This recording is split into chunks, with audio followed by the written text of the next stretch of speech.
L'invité politique de BFM Stories ce soir, c'est Olivier Besancenot. Bonsoir. Bonsoir. Le week-end a été encore marqué par de la violence urbaine à Toulouse, à Paris, à Nantes aussi. Est-ce que les casseurs sont des militants d'extrême gauche? Les casseurs, vaste sujet. Vaste sujet sur qui sont les casseurs. En l'occurrence, il y a d'abord eu des manifestations, il n'y a pas eu de casse aussi, faut quand même en parler, à Sivins. Il y a eu des rassemblements pacifiques à Paris, il y a eu toute une série de manifestations pour des personnes qui veulent la vérité et la justice, parce que Rémi Fraisse n'est pas mort de rien, il n'est pas mort pour rien. Voilà, et on ne peut pas dire qu'il est mort dans un tragique concours de circonstances, donc on demande une commission d'enquête. Maintenant, sur la casse, ça serait pas mal d'avoir non plus une commission d'enquête, je pense par exemple aux événements de Rennes. Vous voyez, parce qu'on parle beaucoup des gens cagoulés. Alors moi, je vous ai ramené quelques photos, vite fait, bien fait. D'ailleurs, même vos écrans les ont capturés. Ça a été pris à Rennes, dans la manifestation de Rennes. Ça se passe en 2014. Ces gens-là sont des casseurs. Ils ont des looks de casseurs. Sauf qu'il se trouve que c'est pas des manifestants, c'est pas des militants d'extrême gauche, ce sont des policiers. Vous êtes en train de nous dire que les casseurs, ce sont des policiers en fait. Ce sont des policiers qui jettent des bouteilles d'acide sur les policiers. Ce que je vous montre là, à l'écran, sont des policiers encagoulés. Ce sont eux qui cassent le mobilier urbain? Ça veut dire qu'il y a des policiers encagoulés qui ont infiltré, en effet, ceux qui ont cassé, parce que pour avoir participé à plusieurs rassemblements, il y en a en effet qui cassent des vitrines. Pour moi, la révolution, c'est pas casser des vitrines, c'est pas nos moyens d'action, c'est pas nos modalités d'action au NPA, ça se sait. Mais on peut pas mettre. Est-ce qu'il y a des militants qui viennent armés lors de ces manifestations? D'après la police, oui, mais demandons une commission d'enquête. Mais ce que je veux dire, c'est que le ménage chez vous, ou vous dites c'est normal, c'est la révolution. Enfin, le ménage, je ne sais pas si c'est bon terme, mais en tous les cas, non, justement, je vous expliquais quelle était ma conception de la révolution. Et pour nous, quand on a des cortèges, on les organise, on les sécurise.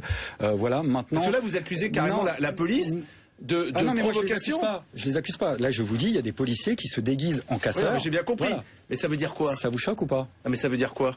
Ça veut dire que c'est un problème. Et ça veut dire qu'il faut en discuter publiquement. Voilà, parce que je pense que d'un certain point de vue, oui, le gouvernement, ça l'arrange qu'il y ait des images de violences urbaines, à les entretenir, en les organisant directement ou indirectement, peu importe, parce que pendant ce cas-là, on ne parle pas du vrai problème, la mort de Rémi Fraisse. Je le dis, je le répète, on est en droit d'exiger un débat public sur l'utilisation de ces armes soi-disant non létales qui peuvent provoquer la mort.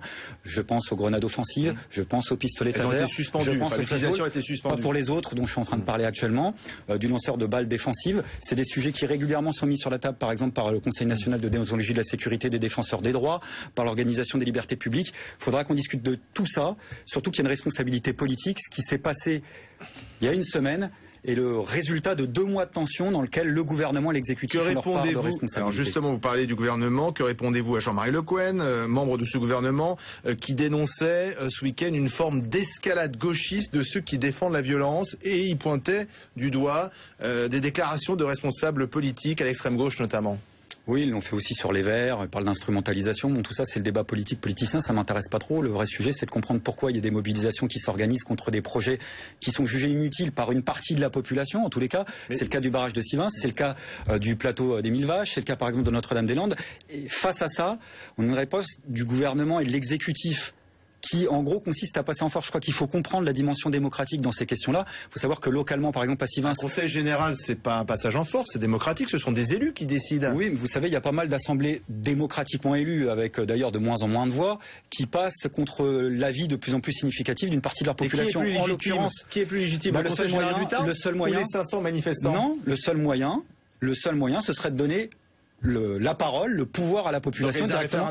Par exemple. Mais en tous les cas, donner même en amont, je dirais, les moyens et le pouvoir à la population d'estimer ses propres besoins. Il faut savoir. Vous savez très bien qu'il y a les enquêtes publiques. Oui, vous savez comme moi que les enquêtes publiques, c'est je te demande ton avis. Moi, je parle d'avoir un pouvoir. Il faut savoir que dans la contestation, il y a eu des recours juridiques, d'ailleurs, qui n'ont pas été épuisés avant même que le gouvernement et l'exécutif décident de commencer les travaux en septembre. Il y a eu des occupations pacifiques, des grèves de la faim, c'est un débat rapidement. Sauf que ce qu'on voit, ce sont des scènes de guérilla. Certains s'inquiètent, disent qu'il y a une escalade dangereuse et que les responsables, notamment de ceux qui vont au contact de la police, devraient dire stop, parce que on sait bien que nos sociétés est violente. La société est violente, vous avez raison. Et donc le problème, il ne peut pas être technique. Peut-être arrêter effectivement de provoquer? Non, mais manifester, c'est un droit important. Et la question, en effet, elle est à cette échelle-là. Est-ce que oui ou non, on se donne encore les moyens de pouvoir manifester son désaccord quand il y a des sujets de discorde? Là, on pointe du doigt la gauche anticapitaliste, les écologistes. Enfin, vous avez vu quand même comme moi ces derniers mois que les motifs de mécontentement contre le gouvernement ne manquent pas et que le pavé est récupéré et occupé régulièrement par des manifestants. On est au bord d'une explosion sociale. Donc je juge qu'il y a quand même 2 points de mesure. Quand je vois par exemple que certains militants de grandes confédérations liées à l'agriculture peuvent saccager par exemple, je sais pas, un centre des impôts du côté de Morlaix. Vous parlez de qui, il y a là peu de poursuites judiciaires. Vous parlez de je qui sais pas, je les connais pas. La Dans tous les FNSEA cas, peut-être, pourquoi pas. Ceux qui défendent en effet un point de vue de modèle, je dirais, de développement agricole qui visiblement... Parce que les agriculteurs cassent que vous devez casser. On est d'accord, mais moi je casse pas, premièrement. Donc il faut mettre tout de suite les choses à plat. Moi je vous dis qu'il y a 2 poids 2 mesures. Vous n'êtes pas un casseur. Non, mais je vous dis simplement un truc. Et quand vous voyez à côté de vous quelqu'un... Non, je vais vous dire quelque chose. Il faut parler très concrètement. D'abord, 1, je l'ai pas vu. C'est pour ça que je réclame une commission d'enquête. 2, je vois le 2 poids 2 mesures. Des comparutions immédiates suite à des manifestations, j'ai vu que ça ces dernières années. J'ai pas vu une seule fois un policier responsable d'une violence qui peut se terminer de façon dramatique, qui soit comparu en justice là, immédiatement. Donc là, non seulement il n'y a pas eu d'excuses, mais il n'y a même pas de chaîne de responsabilité. On nous explique que Rémi... Il y a des policiers qui ont été blessés. Non, mais... 56 policiers blessés à Sivins. Là, on parle de quelque chose de précis, on parle de la mort d'un jeune. On parle de la mort d'un jeune. Quand on réclame la justice, c'est qu'on nous explique quelles sont les différentes chaînes de responsabilité. Ou alors on nous dit... J'ai déjà eu l'occasion de dire que ça ne ramènera pas Rémi, mais ce sera un acte de salubrité publique vu la gestion qui continue à être faite, en effet, et de la question du barrage et de la question du décès de Rémi. 2 questions d'actualité. La SNCM, on l'a appris en fin d'après-midi, compagnie maritime qui fait vivre 2000 personnes dans la compagnie, mais beaucoup de sous-traitants à Marseille. La direction vient d'annoncer à ses salariés le dépôt de bilan, c'était prévu. Qu'est-ce que vous en pensez? C'était un immense gâchis? C'est un immense gâchis. Ma solidarité, elle va aux 1500 salariés qui sont directement concernés. C'est surtout le bilan d'une grande privatisation qui a permis d'abord au groupe Butler de faire 60 millions de plus-value et puis maintenant à Veolia de retirer ses billes. C'est eux qui sont responsables de la situation. Donc la solution, elle est politique pour mettre la SNCM sous contrôle d'une entité publique qui reste à discuter démocratiquement et par, je dirais, PACA. La SNCM doit forcément être publique. Quand c'était public, ça tournait plutôt pas mal. Et puis après le moment on a privatisé, ça s'est terminé en catastrophe. Et je vous dis au passage, il y en a qui sont engraissés, donc peut-être que ces bilans-là aussi, il faudra qu'on les tire à un moment ou à un autre. Et quand la direction dit que la compagnie pourrait fonctionner, mais seulement avec 800 et 1000 salariés au lieu de 2000? Oui, la direction, ça fait des années qu'elle raconte ça pour supprimer toujours plus d'effectifs, ce qu'elle a fait. Et puis, le résultat des courses, ça marche pas mieux.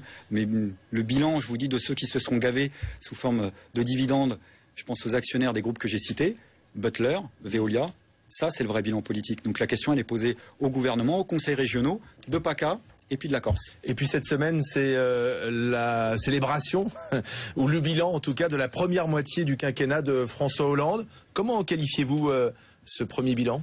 Écoutez, notre cadeau d'anniversaire à nous, ce sera d'ailleurs le seul barrage utile à construire, ça sera le 15 novembre, dans la rue, avec le Front de gauche, avec des organisations de la CGT dessus, du mouvement des 100. C'est d'organiser une nouvelle manifestation de gauche contre la politique de ce gouvernement et contre la question du budget, puisque ces choix politiques se cristallisent sur la question du budget, et pour défendre au passage la sécurité sociale, parce que c'est pas pour rien que nos anciens se sont battus pour ça. Journée d'action le 15, mais vous regrettez d'avoir voté François Hollande? Moi, je regrette pas de m'être débarrassé de Sarkozy, mais à l'époque, je regrette surtout pas d'avoir dit qu'il fallait le faire sans illusion et qu'il fallait organiser la riposte tout de suite, dès le début. Contre Hollande, on a perdu peut-être un peu trop de temps pour ceux qui étaient dans la gauche non gouvernementale. Mais il n'est jamais trop tard pour bien faire, vous le savez. Merci Olivier Besançon d'être venu sur le plateau de BFM Story.